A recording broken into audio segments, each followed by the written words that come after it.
ayer terminaba de empacar mis cosas para mudarme a la ciudad en la que me esperaba mi nuevo empleo, mi nueva vida. A lo largo de mi carrera como educadora he conocido a muchos niños e infinidad de personas, y puede que al cabo de un tiempo termine pasando por alto alguno que otro evento, aun cuando en su momento hayan marcado mi vida. Estas reflexiones me inundaron justo ayer, cuando empacando algunos de los trabajos de antiguos alumnos, encontré un cuaderno de dibujos que trajo a mi memoria un episodio de mi vida que, aun cuando pareciese que puede tratarse de un caso común en nuestro país, y por las condiciones en las que se dio, a mí no deja de causarme un inexplicable escalofrío. Todo comenzó hace 17 años, cuando comenzaba mi carrera como profesora. Había estudiado en una pequeña escuela normal de un estado alejado de la capital, y ahí era tradición que para forjar el carácter se enviara a los maestros recién egresados a remotas escuelas rurales a ejercer la profesión. Los que mostraran verdadera vocación en condiciones tan extremas eran entonces colocados con el tiempo en mejores condiciones laborales. A mí me fue asignada una pequeña escuela rural improvisada en una casa que había sido incautada por el municipio después de estar abandonada por largo tiempo. La construcción era bastante ruinosa, de modo que solo se utilizaban 4 habitaciones, las que se consideraban más seguras para tener ahí a los niños, a manera de salones, y una letrina que se encontraba al centro del patio de la construcción, detrás de un enorme y antiquísimo roble que oscurecía dicho espacio. Por ser la novata me fue asignado el grupo de primer año, en el que se comprendían a los niños más pequeños, de entre 6 y 7 años, y en los que se intentaba cubrir el programa de lo que en una escuela regular se aprendería en primero y segundo grado. Ahí los niños eran bastante listos y despiertos, y aprendían mucho del mundo natural, viviendo en el campo y conviviendo con adultos de varias generaciones en sus familias numerosas. Pero una pequeñita me llamaba bastante la atención, al grado de que le tomé un cariño que trascendió nuestra relación alumno-profesor. Era una pequeñita de las más chicas, muy inteligente y extrovertida, con un lenguaje claro y vocabulario amplio, y a quien sus compañeros querían mucho porque mostraba dones maternales hacia los demás niños, como si ella fuera la encargada de su cuidado. Su nombre era Lucía, ella vivía en la parte más alejada del pueblo en unos sembradíos que sus abuelos le habían heredado a su padre, quien trajo a su madre a vivir con él desde otro pueblo. Sus padres eran amables y queridos en todo el pueblo, aunque no les eran conocidos parientes cercanos y nunca ningún familiar los visitaba. Pero a mitad del ciclo escolar, todo cambió con la pequeña Lucía. Regresábamos de las vacaciones de invierno, y como es costumbre pedí a mis alumnos que me contaran cómo habían celebrado las fiestas de Navidad y Año Nuevo, así como lo que habían hecho durante los días de descanso. Para empezar me sorprendió que Lucía no fuera la primera en levantar la mano para contarnos, pero mi gran sorpresa fue cuando, al descubrirla mirando por la ventana distraída, decidí pedirle directamente que nos contara. Su participación se limitó a frases cortas, y era como si tratara de evadir el tema. Fue algo más o menos como nada especial. Nos visitó mi tío el flaco y se sentó mirando por la ventana con una expresión como la que hacen los niños cuando le dicen algo a otro esperando que su mamá no los escuche. Y todo ese día fue lo mismo. Lucía se aisló en un rincón y se limitó a participar solo cuando se le era requerido, además de que no dejaba de mirar por la ventana. Cuando tenía oportunidad, y sin que los alumnos se dieran cuenta, me volteaba para ver qué era lo que robaba la atención de la niña que anteriormente fuera tan dedicada a la clase, pero en el área del patio a la cual daba la ventana de mi salón no había más que hierba seca y mobiliario escolar en desuso, así como viejas herramientas de campo abandonadas. No era un paisaje muy interesante para una niña de 6 años. Cuando la mamá de Lucía fue a recogerla ese día, decidí preguntarle si todo estaba bien con la pequeña, pero la mamá no parecía haber notado siquiera el cambio en la niña. Al día siguiente el comportamiento de Lucía no mejoró. Se notaba retraída y hasta temerosa. Al ver que no quiso salir a jugar al patio a la hora del almuerzo, me acerqué a platicar con ella. El hecho pareció incomodarla bastante, pero yo comencé a interrogarla. Le pregunté si se sentía bien, si le temía a algo, si algo le había pasado en casa, pero todas sus respuestas se limitaron a sí o no. Hasta que entre mi interrogatorio se me ocurrió preguntar, ¿se trata de tu tío el flaco? Solo entonces la niña apartó la mirada de la ventana y volteó a verme a los ojos, con una expresión de alarma que no había visto antes en un niño de su edad. ¿Qué?, dijo mirándome con asombro como si de algún modo hubiese descubierto un secreto que no tenía forma de saber. Sentí como si me estrujaran el alma y esperé lo peor. Le pedí que me contara, le dije que podía confiar en mí, que yo la iba a ayudar sin que su tío lo supiera. Entonces miró por la ventana, se acercó a mi oído y susurró con una voz casi inaudible unas palabras que no olvidaré. Vino en Navidad. Me pidió que fuera con él, sacó sus manos y patas de monstruo de su traje. Yo lloré y corrí con mamá, pero ella dijo que no pasaba nada. Desde eso me sigue a todos lados, esperando a que esté solita. Para mí esto era un claro caso de abuso infantil. No podía creer que alguien le hiciera algo así a una niña como Lucía, y mucho menos que sus padres lo permitieran. Hablé con la directora de la escuela, pero ella me dijo que antes de intervenir y meternos en problemas, debíamos estar seguros, así que ese mismo día por la tarde decidí ir a su casa. Estuve varias veces a punto de perderme en el denso bosque de la sierra, pero afortunadamente los remotos vecinos de Lucía me dieron muy buenas direcciones. Llegué a su casa abriéndome paso por las mazorcas del plantío que estaba frente a su casa. Su madre lavaba ropa en unas cubetas en el patio, mientras que la niña, casi paralizada y mirando fijamente al plantío, la acompañaba. La pobre pequeña sufrió un ataque de pánico y saltó sobre su madre cuando me vio salir de entre las mazorcas. Tardamos una hora en calmarla, hasta que al fin se quedó dormida. Su madre me ofreció una taza de atole caliente y me invitó a sentarme justo frente a ella en la mesa que, además de las 2 camas y el fogón, servía como mobiliario a la pequeña cabaña. Se dispuso a limpiar unos frijoles al tiempo que preguntó: «¿Y ahora, maestra, a qué debemos el honor de su visita a esta, su humilde casa?».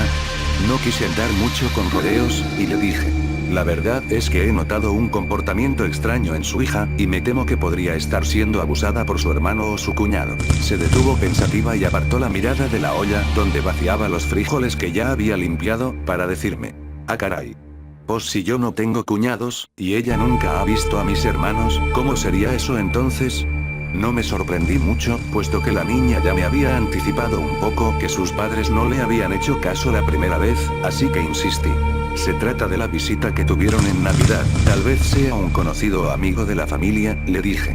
«Mire, maestra, ya sé por dónde va la cosa, y se me hace raro que siendo usted estudiada, se deje engañar por imaginaciones de chamacos», me contestó. No debería tomar tan a la ligera acusaciones tan delicadas, viniendo de una niña que no tiene la malicia de mentir sobre algo así, reproché. Entonces la señora me volteó a ver con un gesto que denotaba que se comenzaba a exasperar. Hizo a un lado los utensilios de cocina que estaba utilizando y juntó las manos solemnemente sobre la mesa. «¿Ella le dijo que la violaron?», me preguntó con un tono duro y mirada molesta. «Pues no directamente, pero su comportamiento y», la señora interrumpió. «Mire, maestra, no quiero ser grosera, y a lo mejor usted me va a tirar de loca ignorante, pero esto no es lo que usted cree, y si no se tratan de imaginaciones de una niña que escuchó muchos cuentos de espantos, pues entonces es algo que no puede usted resolver». «¿A qué se refiere?», pregunté. Entonces volteó a ver que la niña durmiera profundamente. Se levantó, la cubrió con una cobija y puso sobre su pecho un rosario desgastado que estaba colgado en un clavito en la pared. «Le voy a pedir que me escuche sin interrumpirme, le voy a decir todo lo que sé. Piense lo que quiera, después de eso le voy a pedir que se vaya y yo haré lo que pueda por ayudar a mi niña». Asentí con la cabeza, y me dispuse a escuchar sin vislumbrar siquiera lo que me esperaba. A mi niña la visita el demonio. Sé que no es un hombre porque aquí nadie nos visita, y todo el contacto con personas que tenemos es porque nosotros vamos al pueblo. Y ahí el único momento en que la niña no está conmigo es cuando está en la escuela. No la dejo sola ni para irme a confesar, maestra. Siendo así las cosas, le voy a contar lo que pasó el día de la Navidad. Amaneció y nos pusimos a trabajar como siempre. Luego fuimos al pueblo a dejar maíz a los molinos. Eso lo hizo su papá mientras íbamos al mercado a comprar las cosas para nuestra pequeña posada. Fuimos a la misa del mediodía y nos regresamos para acá. Mientras que yo hacía el ponche y cocinaba la gallina que habíamos matado en la mañana, mi marido y Lucía colgaban la piñata en el jardín, y mi marido limpiaba el patio para tronar cohetes en la noche. Entró a buscar unas herramientas a la casa, y cuando salió, la niña ya no estaba en su sillita. La buscamos y se encontraba en la parte de atrás de la casa, allá donde se acaba el frijol, paradita mirando al bosque. Me acerqué a ver si alcanzaba a ver lo que ella estaba viendo, pero no había nada. Entonces le dije, despacito para no espantarla: «¿Qué estás viendo?». Pero ahí mismo ella brincó y comenzó a llorar como si estuviera lastimada, y gritaba: «Viene por mí. Sus patas me agarran. Ayúdenme». Entonces la cargamos y corrimos a revisarla para ver que ningún animal la hubiera lastimado, pero nada. Entonces ya nada celebramos. Toda la noche estuvo alucinando, pero no tenía fiebre, no comió, casi no durmió, y solo veía la ventana pidiendo que no la dejáramos sola. No dejes que me lleve ma, era lo único que repetía sin parar de llorar. Ni mi marido ni yo dormimos esa noche, yo al lado de la niña dándole tés, y él sentado con su escopeta al pie de la ventana de la niña, pero nada pasó. Al otro día la subimos a la camioneta, todavía estaba muy espantada, y la llevamos al pueblo.